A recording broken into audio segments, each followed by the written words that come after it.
vraiment influencé l'auteur quand il avait écrit La Cimmérie.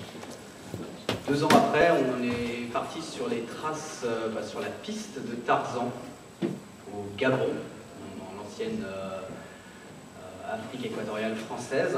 Et donc là, on était parti rechercher la plage de Tarzan. En fait, on avait retracé les 2 premiers romans, enfin, la scène dans le roman où Tarzan quitte sa plage et va jusqu'au port, un port dans l'Afrique équatoriale française, et de là il prend un bateau pour Paris. Donc nous on a fait tout le trajet en sens inverse, on a commencé notre voyage à Libreville, en supposant que là était le port par lequel Tarzan avait quitté le pays, et on était descendu au sud du Gabon, recherchant la plage de Tarzan, la cabane de Tarzan.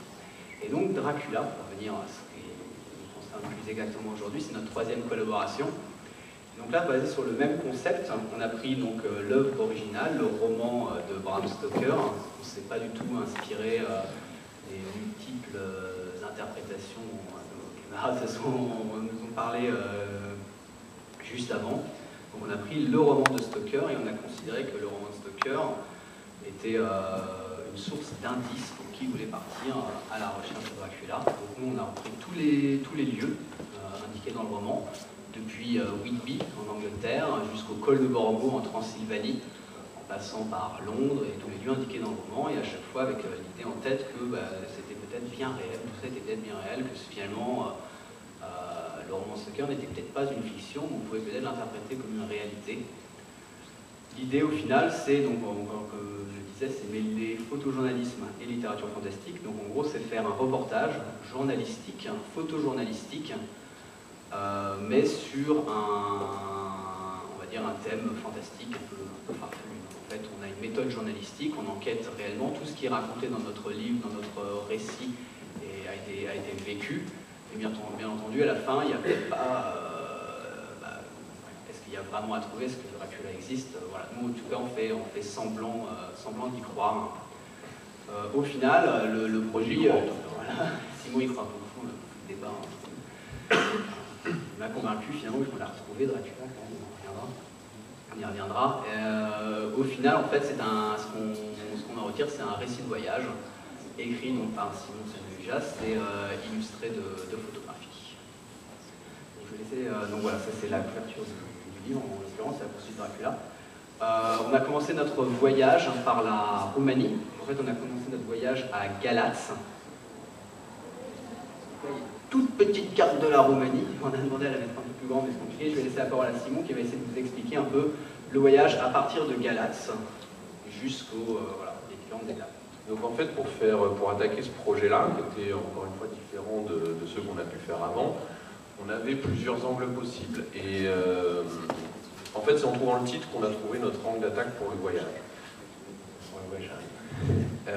Donc en fait, on a très vite trouvé ce titre à la poursuite de Dracula, qu'on avait fait sur la piste de Tarzan, des choses comme ça. On voulait essayer de mêler à la recherche d'un tel, ce genre de choses.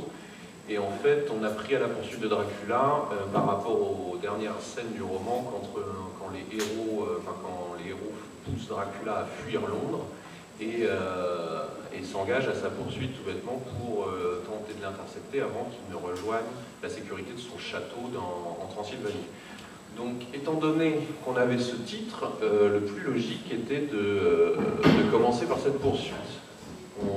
Tu montrais... Ah, super. Donc, en fait, les héros du roman de Stoker, comme vous le savez probablement, empruntent l'Orient Express, traversent toute l'Europe jusqu'à la ville de Varna, en Bulgarie, qu'on a sur cette carte, ou pas? Non, on ne l'a pas sur cette carte, elle est un tout petit peu au sud, sur la mer Noire. À Varna, ils se rendent compte qu'ils se sont fait duper par Dracula, qui leur avait lancé une fausse piste, qui en fait est arrivée à Galatz, et ils prennent le train pour rejoindre Galatie. Donc Galatz, c'est l'ancien nom romain, à l'heure actuelle, c'est Galatie. Et on a parlé tout à l'heure, dans la précédente conférence, je ne sais pas si vous étiez là, il y a notamment eu un passage sur toute l'importance du personnage de Mina Harker, qui se laisse hypnotiser pour permettre de suivre le conte. Donc c'est ce qui leur permet de se rendre compte que le conte est arrivé à Galatz. Mais à partir du moment où il rentre sur les terres, où il quitte son navire, la communication, entre guillemets, entre Mina et le comte Dracula est rompu. Et à partir de ce moment-là, ils n'ont plus aucune information, si ce n'est que le comte cherche à se rendre au col de Borgo. Donc les différents héros décident de se séparer pour emprunter toutes les routes possibles et tenter de rattraper Dracula. Donc on a deux personnages qui vont remonter les rivières Sirette puis Bistrita, que vous voyez là. C'est la Sirette et la Bistrita. À partir de Bacco, qui remonte directement vers le col de Borgo. On a deux autres personnages qui suivent par la route ces mêmes rivières. Et d'autre part, on a Van Helsing et donc Mina Harker qui prennent un train jusqu'à Veresti dans le nord. Et l'objectif étant de gagner du temps, de prendre un autre moyen de transport à partir de Veresti, et encore une fois, c'est d'empêcher Dracula. Donc nous, on est parti sur cette première portion de voyage pour commencer, c'est-à-dire à la poursuite de Dracula, avec cette notion d'urgence.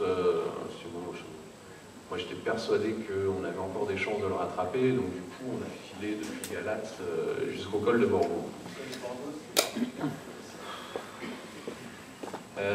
Ensuite, au col de Borgo, on s'est rendu compte qu'on n'était pas les premiers, vu qu'il y avait un gigantesque hôtel Castle Dracula, un monument de kitsch comme seul l'Office du tourisme roumain peut en produire. On pourra en parler. Ensuite, on avait fini ce premier voyage possible, donc on a pris à rebours un autre voyage qui est celui de Jonathan Harker au tout début du roman, quand il va, avec ses actes de notaire, rejoindre le comte pour lui vendre plusieurs domaines à Londres. Donc, encore une fois, Jonathan Harker prend l'Orient Express. Il passe par Paris, par Vienne, Munich, Budapest, donc en Hongrie, on devine Budapest dans le coin en gauche. Et ensuite, il pénètre en Roumanie. Sa première ville, c'est Cluj-Napoca.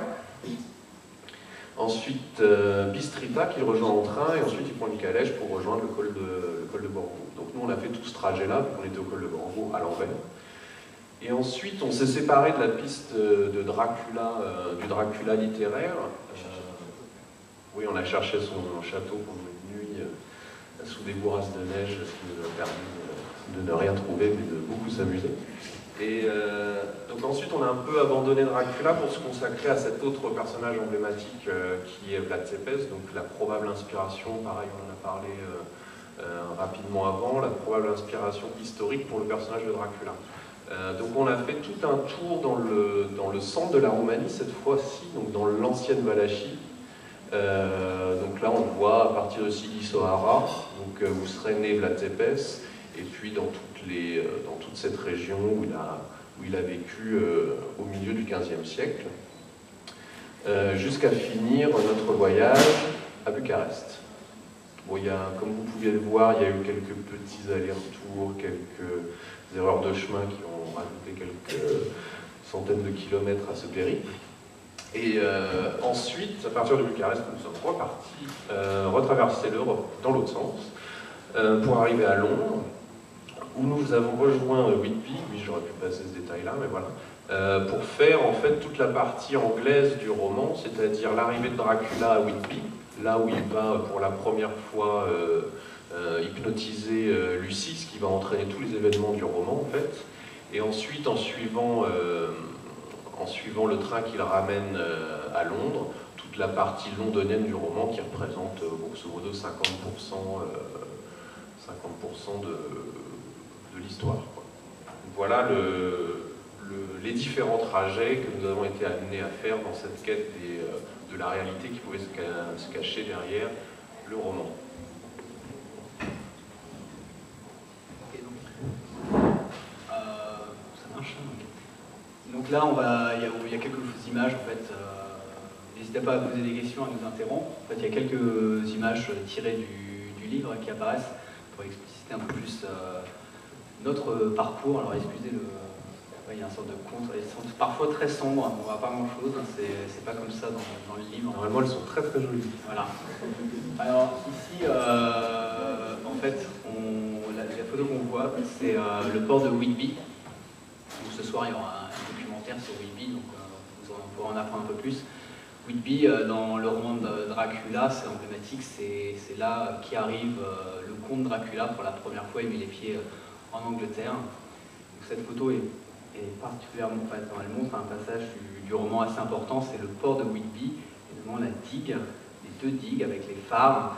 C'est entre ces digues qu'échoue le bateau de Dracula, le Dimitri, en provenance de Varna, donc, qui était en Hongrie et qui est maintenant en Bulgarie, et bien s'échouer juste au bas, enfin à peu près à mes pieds, là où je prends la photo, moi je suis en haut de la falaise, et bien s'échouer juste à mes pieds.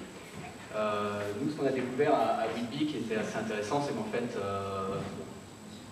Bram Stoker s'est largement inspiré de faits réels, et notamment pour l'arrivée de ce bateau, il s'est inspiré d'un fait divers qui s'est passé en 1885, où il y a un bateau au nom quasiment similaire, le Déméter, qui arrivait de Narva, au lieu de Varna. Narva, donc, un port en fait, c'est Dmitri et lui. Ouais, Déméter, c'est le nom dans le roman. Et Dmitri, c'est le vrai nom du bateau qui arrivait de Narva en Russie et qui s'est échoué dans des circonstances quasiment identiques, qui est passé entre les digues, s'est échoué sur la plage de Whitby.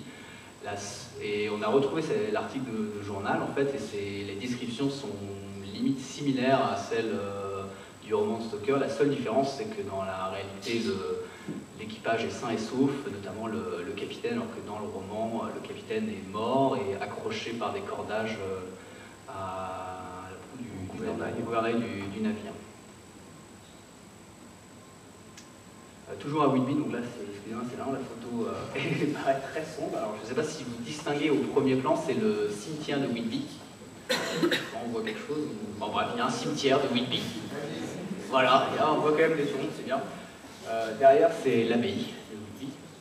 Et donc, c'est le lieu dans lequel Dracula, donc le vampire, se cache. Dès qu'il arrive à Whitby, il prend l'apparence d'un grand chien, enfin, d'un loup. Mais les gens ont l'impression que c'est un grand chien.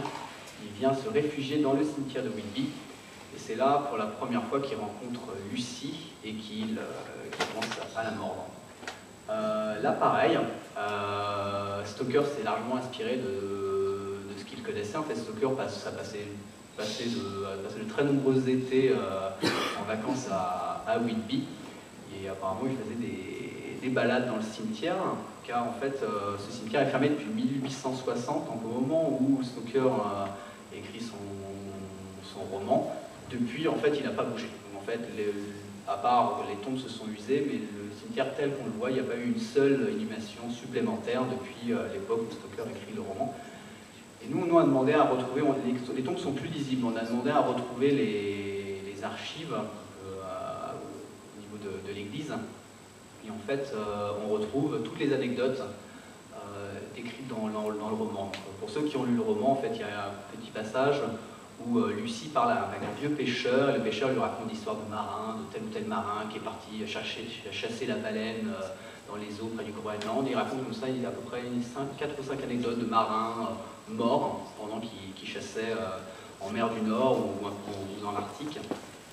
Et en fait, toutes ces anecdotes sont lisibles sur les tombes, parce que sur les tombes, il y a le nom, et bien sûr des personnes qui sont enterrées, il y a les dates de leur mort, il y a les circonstances de leur mort, ce qui est rarement le cas, et en fait, toutes les circonstances correspondent exactement. Londres, je laisse Simon évoquer Londres, ou tu veux que je continue? Je préférais parler de Whitby, okay. Du coup, je vais parler de Londres. À Londres, ouais, je vais en parler. Je vais vous dire ce qu'il y a là-dessus. C'est un grand hôtel type purement victorien qui se trouve juste à côté de la gare Saint-Pancras. C'est ça, hein? Ouais. Et qui est la gare où est arrivé Dracula depuis Whitby, en fait, puisque c'est celle qui dessert le nord de l'Angleterre. Et donc nous, à Londres, on a essayé de retrouver un peu tous les endroits qui sont donnés dans le roman. Donc il y a ces gares, il y a les maisons qu'achète Dracula, il y a le cimetière où est enterrée Lucy et qu'elle va hanter par la suite, où elle va être retrouvée par Van Helsing, etc. Donc on a essayé de retrouver tous ces endroits-là. Et moi, ce qui m'a fasciné, c'est certainement on a fait... ouais, on peut passer à la photo suivante. Enfin bref, ce qui m'a fasciné, nous on venait juste de Whitby où on retrouvait exactement tous les détails du roman, complètement similaires, avec même les anecdotes dans les archives sur cette histoire de navire, tout ça. Donc tout était là. Donc quand on est arrivé à Londres, on était particulièrement enthousiastes. Et en commençant à chercher à Londres, on s'est rendu compte de l'inverse, c'est-à-dire que rien n'existe. Alors que, Bram Stoker passait ses vacances de 90 à 96, il a passé ses vacances à Whitby, mais il vivait à Londres, donc on s'attendait un peu à retrouver la même chose. Mais on va trouver des rues qui n'existent pas, qui sont données dans le livre, des rues qui existent mais avec des numéros fantômes. Par exemple, il y a le comte Dracula, sa maison principale est sur Piccadilly, mais elle est au 347, je crois, alors qu'à Piccadilly, il y a 160 numéros ou quelque chose comme ça. Et c'est que ça, systématiquement. Le cimetière où est enterré Lucie, c'est le cimetière Kingstead. Il n'y a pas de cimetière Kingstead à Londres. Donc on est face à une contradiction un peu particulière, un peu surprenante. Alors après, on ne va pas rentrer dans les détails parce que ce serait très long. Moi, j'en parle. Nous, on a essayé de répondre à cette question. Pourquoi en Roumanie, on a énormément d'informations qui sont exactes? Pourquoi à Whitby, on a toutes ces informations qui sont scrupuleusement exactes? Et pourquoi à Londres, là où vivait l'écrivain, on est complètement dans le fantasme, en fait. On est dans un autre univers. Et ça a été abordé tout à l'heure plusieurs fois quand on parlait de Bram Stoker. Moi, je suis assez d'accord avec ce que j'ai entendu. L'idée que j'avais, c'est que Bram Stoker a une vision de Londres qui était celle d'un fantasme, c'est-à-dire qu'il vivait en Irlande, que Irvine est venu le chercher, l'a emmené à Londres pour y travailler dans un théâtre, c'était un peu son rêve qui se concrétisait, et qu'à partir de là, il a imaginé un Londres, et en fait, il a été de déconvenu en déconvenu dans la cité, et ce qu'il a, à mon avis, poussé à faire ce Londres qui a complètement rien à voir avec celui où il vivait, en fait. C'était pas pour éviter qu'il y ait trop réaliste. Trop réaliste. S'il donne un numéro d'adresse avec encore un numéro d'appartement à Londres. C'était peut-être pour éviter d'avoir des problèmes avec ces voisins. On a envisagé cette possibilité-là aussi. On s'est dit, peut-être qu'il s'est dit, si l'histoire est vraie, parce que nous c'était quand même notre recherche, effectivement il allait donner des nouvelles adresses, parce que par exemple, pensez aux agents immobiliers chargés de revendre les maisons de Dracula par la suite. Bon, oui, il y a un vampire qui a vécu, mais bon, je vous l'avoue, c'est un point sympa quand même. Donc ça peut être aussi ce genre de raison. Là, les vues des fans, ça pourrait aussi être un problème. Je suis pas sûr qu'à l'époque il ait pensé aux fans. Ah, on a une question. C'est plutôt c'est surtout, vous ne voulez pas, faisant partie de la bonne société historienne, vous ne pouvez pas s'amuser à stigmatiser les lieux. Oui, exactement, ce que vous avez, c'est pour éviter d'avoir des problèmes avec ses voisins, enfin les gens qui fréquentaient. Voilà, on a la même chose dans notre structure technique du Sahara. On n'a pas le nom des rues, on dit Whitechapel, mais c'est comme si on disait Pigalle, mais on ne dit pas le nom des rues. Parce que, effectivement, moi, personnellement, j'ai tendance à faire le réalisme poétique ou le réalisme fantastique. Et si on commence à dire que Dracula a habité à telle adresse et tout ça, voilà, plus personne ne va vouloir y habiter. Alors, oui, après, il y a quand même il y a un nom qui correspond, c'est la lampe d'Amstead, justement. Et il y a la maison de Dracula sur Piccadilly, de la manière dont elle est décrite, avec toutes les informations qu'il y a autour de cet événement-là. Il y a deux possibilités, grosso modo, mais si on fouille, on retrouve cette maison-là. Donc, à la limite, il brouille les traces, mais Alain, tu voulais rajouter quelque chose?